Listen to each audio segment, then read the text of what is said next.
So we want to talk some wrestling. I'm jumping into selfish mode here. Sure. I want to talk some wrestling. We love wrestling. And because you guys have this belt, which we're going to show here in a minute. So here's some context, so this is where I should have Jimmy Fulp waiting at the door and I could just step out. He could step in. That's right. Yeah. And you guys, you just do wrestling. So again, the night that you all came out for cricket, again, Niels and you guys, that night you filled in or stepped up.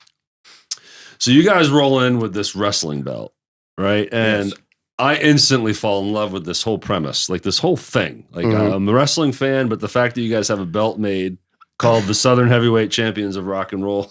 Yeah. Well, let me tell you the story about that. And so let's learn about the belt and then let's show it now. Let's not let people hang on. So absolutely. Well, we beat Jerry Lawler up because we found out he was only, 5 foot. Let's see. Let you guys hold this. You got it. No, I thought Jerry Lawler was at least 7'4". Yeah, on television. That's what he looked like. This is a real belt that you can wear. I mean, look at this thing. It's the gold belt, baby. Yeah, baby. But all right, so I want to learn the genesis of this, and then the fun time that me and Jeff had with you and said belt at Neil's. Well, so I can tell you this much.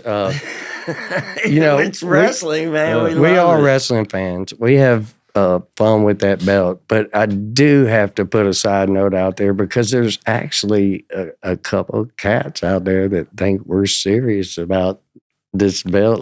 Oh, are we breaking kayfabe right now? Well, no.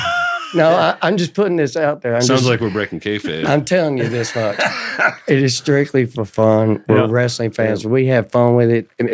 The media, the news station, and our friends, I don't like to call them fans, but our friends are the ones that gave us this title probably Alex 14 Coleman at Channel 3. That's cool. 14 or 15 years ago. And it's something we ran with. We did have a belt made. And we thought it's...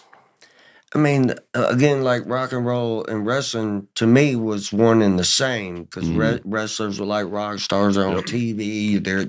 They're at their concerts every Monday night at the Mid-South Coliseum. Well, Jerry Lawler recorded with the Nunnery Brothers, which is a very well-known Memphis music stable. They're creating storylines. They're creating a show, a performance within that ring that... Same with music. You're trying to get a reaction out of another human. Absolutely. Yeah, and that's what this belt has done a couple of times, but all it was a marquee. It's a good way to promote. It's a good way to. We are the Southern Heavyweight Champions of rock and roll, That's baby. what I'm talking about.